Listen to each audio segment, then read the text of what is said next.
Hey everybody, welcome back. And I'm in a special place today, and it's one of my favorite places with one of my favorite people. Yes, right there, you guessed it. This is Ian White. We're at Safe House Tattoo, and man, I spent a lot of time here. Yeah. Well, this is the new location, so you've only been here a couple times. That's true. Yeah. Yeah. So I want to talk. Want to talk with a lot of my favorite entrepreneurs. I want to talk with people that we've mentored and with some of my mentors. So Ian actually fills a couple of those slots for me. I consider him to be a little bit of a business mentor. He'd been in business longer than me when we had met, but he's also a really, really good friend and one of my favorite entrepreneurs. So I love what he's doing. I love how this place looks. Like every time you tell me this stuff, and then I come and it's like way better than you ever said. So yeah. Outsourcing. Right? Yeah. Yeah. So let's get into it. Let's go back in time a little bit. Okay. So do you remember how we met? A potluck at Ryan Rado's house. Yeah. And Ryan Rado wasn't there. That's true. Yeah. Where was Rado? At work. Nice. Slinging Jimmy John's. How I remember that? That's I pretty have no good. idea. Because we're talking what, 8 years ago? 2009. So that's longer than that. Good grief, man. Yep. Almost 11 years ago. Yeah. So I'd only been, so we're in Nashville, so I'd only been in Nashville not even 3 months when we met, I think. Yeah. I less than that for me. I think I had only been here a handful of weeks. Yeah. When we met. Yeah. That's cool. So yeah, we met through a mutual friend, and I think our first conversation was about personal training and tattoos. Yeah. And my need for personal training and his need for tattoos. Right. Yeah. And then the rest, that's how the relationship started. Yeah. We fast forward a little bit, like we trained for a little while, and you were working Black 13. I was. How long did you work there? 2.5 years. Yeah. Yeah. And spent a lot of time hanging out with you over there. Yep. Getting to know those fellas. And then you went out on your own. Yes. And I think you went out on your own about shortly after I had moved to a place called Edgehill Village. Yep. Which was awesome. I just happened to be there that morning. You guys pulled up to look at the place. Yeah. By just happenstance. So I went and looked at it with you. Oh, that's right. You were in there with us. Yeah. Wow. Yeah. Dude, good memory. Yeah. I don't know where I'm pulling this out of. I don't know where. That's amazing. Yeah. So yeah, we looked at that first space, and it just felt, for us as a gym and wanting to teach people about nutrition, having a kitchen and a shower. Yeah. It's odd, but for us that was perfect for the studio. And the vibe there was really cool. And for us, just having bathrooms is nice. We have bathrooms here. And you got bathrooms. Yeah. Finally have bathrooms. You're Moving on up. Instead of going down the hall or down the steps and around to the right. Yeah. In the vault. No. It was. So yeah, how long after that, do you remember, that you moved in? I opened up January 2nd, 2012.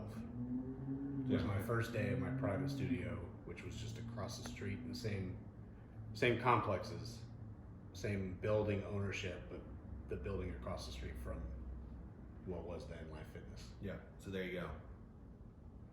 I remember, I have a lot of my good business days were in that edge. Oh yeah.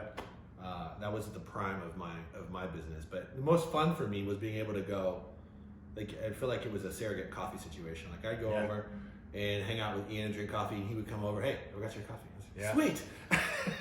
It was great. As much as where we're at today is very ideal, we own the building we're in and we have a great staff and we're pretty established. Those days of being in a community of basically a whole bunch of small privately owned businesses was just a haven. Yeah. I miss it all the time. Well, I wouldn't even go as far as to say, and this is a bold statement, but I would say that I wouldn't know business as well as I do and had as much success as I've had if it wasn't for that community. Yeah, same. Because I felt, same. You felt like you were doing it with somebody, even Yeah. though you were in separate, obviously very separate markets. Yeah. But even the doctor down the hall, or there was such a variety of types of businesses. Yeah. That the interactions that you could get with the owners of the businesses on a day-to-day basis. That's pretty unique. Yeah, very unique. You know, and like the way of the buffalo, it, then was executed. Yeah. So goes old Nashville. Yeah. And we were all kicked out. Yeah, we were all kicked out. Yeah. And now Live Nation resides where my business was. Yeah, it's all, man, it's all shined up over there and very corporate. So yeah, there's a J. Crew, a Warby Parker, which I partake in all three of those things I just talked about, but I miss the days. Yeah, for us it was. I mean, it's good for progress, but bad for small business. Yeah. But yeah, you can't take away the history. That's for sure. No. So, and we've weathered. So, you know, one of the reasons I wanted to talk with Ian is that we've weathered a lot of like storms when it comes to like the nitty gritty part of entrepreneurship that a lot of people don't think about if they're just starting out. But staff is one of those things. Like managing staff. I think for a while there we had shared. We'd share advice. We would share conversation. We would learn a lot about business. And at one point we even shared an employee, and things didn't go obviously to plan. But we had each other. We did. We did. We probably grew closer over our hardships with that particular staff member. I mean, for sure. For sure. Not that we weren't already close, but it has a way of locking you in a way that you didn't know that you weren't locked in. Yeah. Yeah. But yeah, I think we learned a lot from that. I'm still learning from that. Yeah. That whole thing was 7-8 years ago. Maybe a little, around that. Maybe 7 years ago. And I'm still like processing aspects of that. Well, I think that's the important thing that I kind of wanted to bring up about that, and about thinking about. There's obviously highs and lows in growing your business and bringing on the team, as it were. That was our affectionately. That's what we called our trainers. This is the team. There's a part of it that you learn about yourself as an entrepreneur that you never really thought about. Like, would you agree with that? Like, oh yeah.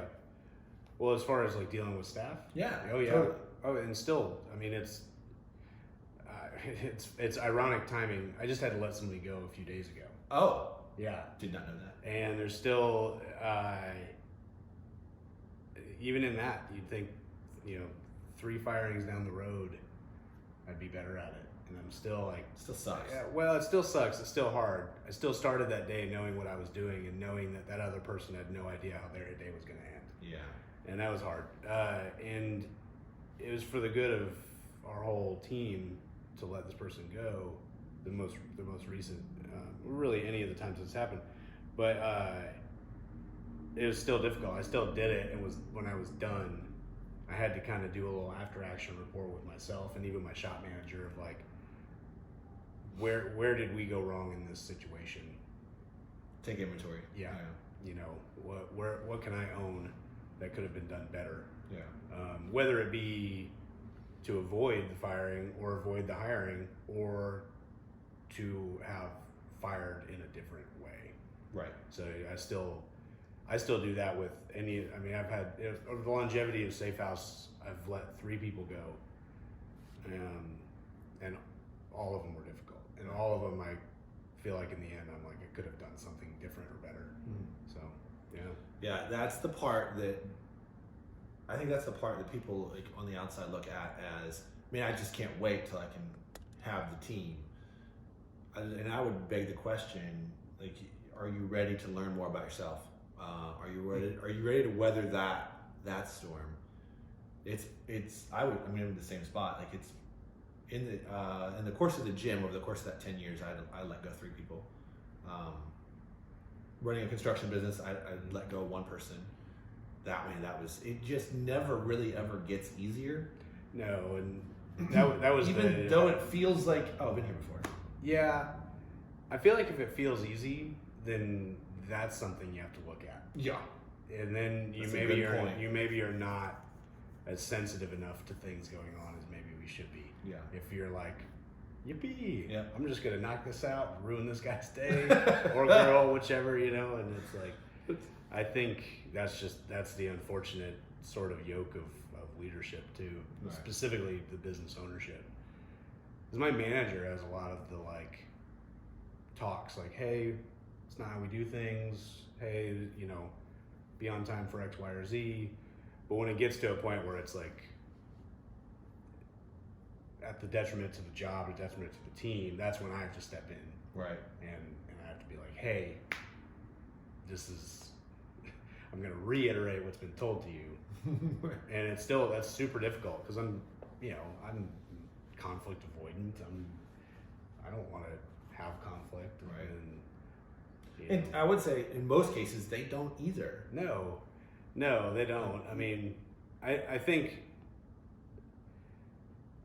the particular person we shared as a staffer inadvertently welcomed conflict. Yeah. In hindsight, whether that still happens or not, I don't know. But or whether they knew that's the thing, is I don't think they knew. Yeah. I think it was all done with a sense of I'm helping everyone. So that's where it's even harder as the boss. Well, yeah, because to then be like, you're you have to stop extinguishing a that. couple of things. Yeah. And it feels like a personal attack at that point. Yeah, it does, and it kind of, for both parties. I feel like I'm personally attacking a person by being like, what you think is you being cool is not you being cool. And that's hard. That's really hard. It is hard. But the other side of that, there are tons of silver linings to that cloud. Like you learn a lot more about yourself, and you typically grow from that. I would say that there's a part in there where there's if it hurts you, like you say, like we say, like as a boss or business owner, then that means you do have some type of sensitivity, some type of heart. Mm-hmm. So that changes the way you interact in the future. And I think your point there too is like, if it doesn't change you, then you certainly need to reflect on that. Yeah. Without going into a whole lot more detail, that is something that you should take inventory on and really consider that. But so the other side, the silver lining to that cloud is that you've got a lot of excellent staff members, right? Oh yeah. Yeah. So it makes you, where it sucks, like, I definitely don't want this type of person. You're certainly like, no, this type of person is really good and deserves to excel. Yeah. And I can see them here, and I can see this guy over here, right? Mm-hmm. Yeah, and that's one of the challenges too, is like, ultimately you have a business long enough, and especially if you work through enough people to get a borderline perfect staff. Right. It's like, there's some chaff in that, Sure. It's like, that's going to happen, and it'll happen again. That was the unfortunate thing I had to remind myself, because it was like, I sort of like nipped off that end recently, and it's like, oh, we're back to perfect. And for how long? Exactly. Well, and it's hopefully long, but it's inevitable. The other two people that I let go before this were people I considered myself very close friends with. So you just never know what's going to be. You can't, if you saw it on the front end, you wouldn't have done it. You wouldn't have brought that person on to begin with. Right. So, yeah, I've been there too. There's a good friend of mine that actually wrote something in the book, and the book in reference is A Failure's Guide to Business Success. I talk about it all the time. Is our mutual friend Jared Owens. Yeah. And him and I got into business together because I'm crazy, and I'm like, wait, you're good at this? Let's do it. But him and I were talking recently, and in reflection, it was, because we were friends, longtime friends before we started work together. It was, I got out of that relationship, not because I didn't like Jared, but because I wanted to save the relationship, and I noticed that we didn't do a key thing, and that's clearly define our roles. Oh yeah. Like, we didn't discuss that. Yeah. It's okay to hire friends, but you best be clear. Yeah. In the front end. And we're still friends because of that, and his business is flourishing and very successful, and I'm happy that we still know each other. Oh yeah. I I co-owned a shop in Ohio with the guy that taught me how to tattoo. Yeah. And I failed at that miserably. I mean, he had his roles in aspects of that, but I definitely failed in my role. And in hindsight, the fact that we never defined our roles as how they were in co-owning led to our demise as partners. Right. And then, which the good part of that is it led me to moving to Nashville. Yeah. But I don't think I'd be successful with Safe House if I hadn't failed so badly with the place I co-owned in Ohio. Boy, you just pitched the book right there. Yeah. Yeah. So that's the key principle. Like that is what did you learn from your failure? Were you able to pivot? So many people. I interviewed 3 people last week, and 2 of the 3 were afraid to take the risk into entrepreneurship because of their fear of failing. Oh, yeah. But failure is such an important, necessary thing to go through. Like you have to fail on some level.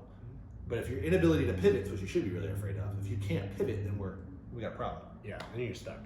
Yeah. But yeah, you're gonna fail, and you're gonna limit to obviously you're gonna to limit. You ought to be able to limit, I should say that, what you fail in over the course of your years of business ownership. Yeah, I mean, if you keep failing in the same category, yeah. It's like that's not productive failure. Right. And even I fear failure less and less as far as like getting started. Mm-hmm. I definitely get excited about just like, and some of it's watching how you've done as many things as you have and seeing you juggle them and flourish in them, and sometimes hand some off, and sometimes let some just go away, and to where you're still standing. Yeah.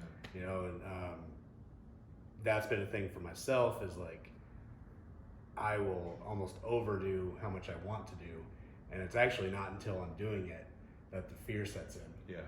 And like I'm teaching my first painting class this weekend, and it's in like 3 days, and it's just now that I'm like, oh man, like, you know, this is, what if I fail at this? Yeah. You know, what if everybody is like, I want my money back. I can't believe I did this. What a waste of a Sunday. No. But you know, but that creeps in. Yeah. You know, it sure does. I think it's similar to that, you know, there's that sort of loose definition of the difference between guilt and shame. Guilt is I've done something wrong. Shame is I am something wrong. Ooh. And I think there's that thing same with like fear. A fear of failure is like some of it points you know, guilt points you at where you need to change. Yeah. And shame kind of points you at you are the problem as opposed to there is a problem. So I think the same with fear of failure is like, well, what's it pointing me at? And sometimes it's pointing at how successful you've been to get to the point where you're putting yourself into position to possibly fail. Right. You know, and sometimes that's the gratitude where it's like, yeah, maybe nobody shows up, you know, and I'll pivot from that. But you're better for having tried. Oh yeah. Like that's well, and the world is better for you having tried. Like even with your book, it's like even if that affects a couple people, the world is better that you put the book out. Yeah. You know. Ooh, man, you're working on me over here. I love this. Well, I think it's that aspect of, I mean, it's not something I made up, but it's somebody, you know, speaking into the aspect of like, if you don't put your art into the world, you are actually doing a disservice to the world. Right. I've heard that, whatever that, people tend to put the term art into this box, and art is just anything that is an expression. Right. That's it. Like an expression. Yeah. You know. I think Ian and I share something else very similar too, is we just love to create. Yeah. To a pain. Mm-hmm. My anxiety gets up with how much I want to create. Right. It's like I can't do it all, so I sit in the hum, and I'm like this fiend. Suck on your thumb. I'm like just getting back into painting again, and I'm like, and now I want to sculpt. I was like, you've done 2 paintings. Yeah. Pump the brakes, pal. Yeah. Yeah, that's and I'm there with you. And as much as I want to go into that topic, we're going to pause on this, on the creative thing, because that's going to be. We're going to visit with Ian again because I love talking to you.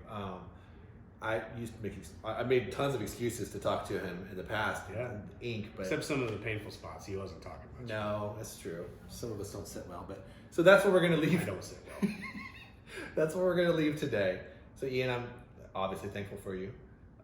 If you guys are in Nashville, check out Safe House Tattoo and follow them where at. At Safe House Tattoo. Oh, on Instagram? Yeah, on Instagram. Isn't that fancy? I'm sure we have a Facebook and we have a website. Instagram will tell you what to do. Instagram is the best. It's the most up to date. Yeah. Yeah. All right. So check it out, and we'll come back soon, very soon. Ian and I are gonna hang out and keep talking, but you guys got to go, so we'll see you. Yeah.